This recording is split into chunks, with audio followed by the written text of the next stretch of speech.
So, my report, continuation lang rin siya about geography. So, this my report is, my name is Altea Flores. So, this is my report, some activities in geography class. So, next please.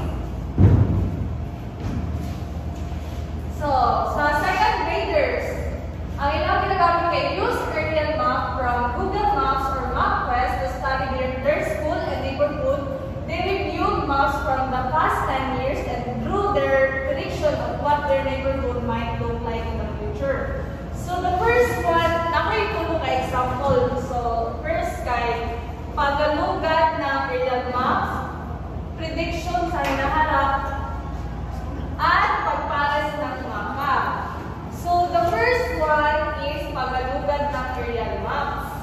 So sa kasatulukayan, bawa maghatag si teacher o kanang maghatag siya example about sa kanang mapa ng paaralan at isang lumang mapa ng kanang galing sa 10 taon na nakalipas. Tapos papatanong ng mga estudyante kung sila lang na-predict sa una o karon. So tangoy ng mga estudyante kung ano ang mga bagay na nabago karon kaysa sa una. So the next one is prediction sa hinaharap. So prediction sa hinaharap ba maghatag si teacher o kanang activity. Like, ano kasi ng mga estudyante na hayaan mo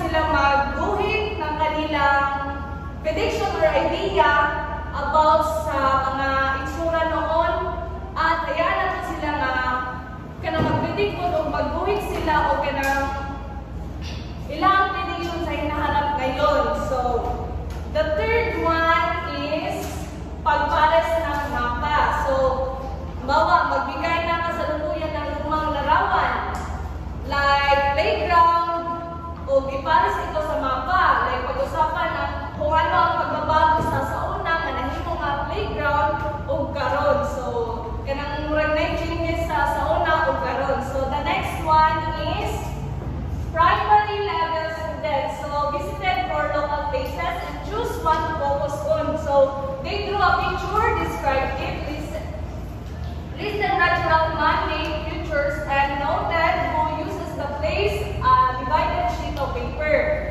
So, nakikuluka na dali ka example about aning primary level students. So, the first one is gumamit ng lugar, ay upat kayo sila maglagay ng paglalarawan, lumikha ng listahan, at mga gumagamit nito.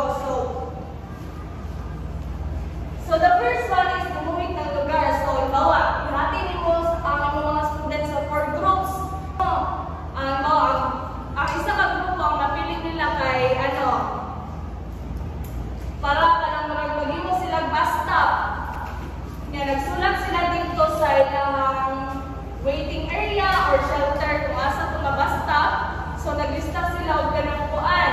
Naglista sila mga trees, like kanang likha ng kalikasan at benches buwawan ng tao. So, the third one is kanang naglista sila commuters at bus drivers nga gumagamit ng bus stop. So, these are example nga kanang kanang fit siya sa applicable siya sa primary level na yatag mo sila nga activity. So, the third one, the last time is the 4th and 5th graders. So, learn about geography during Indigenous Peoples Week by having Indigenous community members showcase their cultures.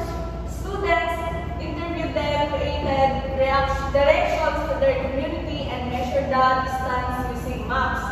So, these 4th and 5th graders kay mo ni siya mga applicable nga activities sila, agricultural showcase, student interviews, and directions in distance. So, the first one is cultural showcase. So, limbawa, ang teacher ninyo kay naghatag siyang activity like buwan ng wika.